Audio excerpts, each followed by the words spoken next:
The world teaches you to accumulate more possessions, more approval, more distractions, more identities, but the soul grows in the opposite direction, not by collecting, but by surrendering. There comes a moment in every sincere seeker's life when the noise of the world begins to feel unbearable, the endless chase, the endless comparison, the endless hunger that never truly ends, and slowly a terrifying realization appears. Nothing outside can complete you.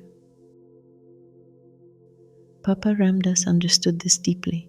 He did not teach renunciation as punishment. He taught it as liberation. He said, "The desire to see external forms must vanish so that you can find union and oneness with the all-pervading and immortal Swarup of God." The mind constantly runs outward, toward objects, toward people, toward praise, toward temporary pleasures. But every outward movement takes you further away from the center of your own being. The world hypnotizes you into forgetting who you are. And so the spiritual path begins with a reversal, not outward, inward. Most people are not destroyed by suffering itself. They are destroyed by resistance to suffering. But Papa Ramdas revealed something extraordinary about pain. He said, "When sorrow and suffering become intense and acute, you may be sure that a new era bringing about a momentous change for good is about to dawn. What if your suffering is not the end? What if it is the breaking of illusion? What if life is stripping away every false support so you can finally discover the eternal?" Human beings cling desperately to temporary things. We cling to youth, to status, to relationships, to comfort, to identities that can disappear overnight. And when life inevitably changes, we panic. But the sage sees differently. Papa Ramdas said, "There is nothing to feel sorry for or be surprised at in this passing panorama of life." Passing panorama. Everything moves, everything changes, everything dissolves. The body changes, the mind changes, the world changes. Why cling to shadows?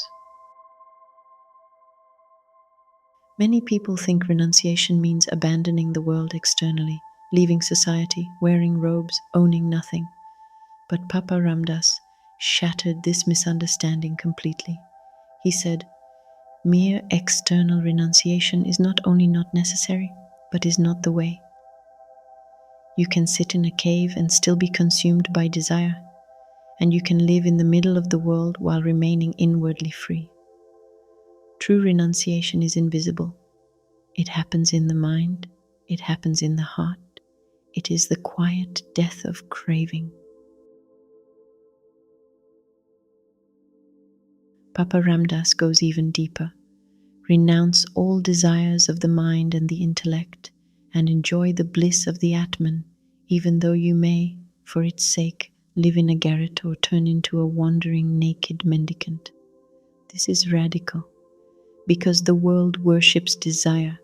Desire is called ambition, desire is called success, desire is called progress, but endless desire creates endless restlessness. The mind says just one more achievement, just one more possession, just one more validation, and peace is postponed forever. But the bliss of the Atman, the true self, appears only when this inner hunger begins to dissolve. One day, everything you call mine will disappear. Every possession, every title, every relationship, every role you play. Papa Ramdas reminds us with brutal clarity, let us not forget that we came alone into the world and that we also depart alone from it, that we never bring with us our vaunted wealth or relations, and that when we give up this earthly life, we do not take them with us either. This is not pessimism, this is freedom. Because when you deeply realize this truth, attachment begins to loosen, and for the first time, you can truly love without fear. The tragedy of humanity is not that God abandons us, it is that we repeatedly choose the very things that make us suffer. Papa Ramdas says, God is kind.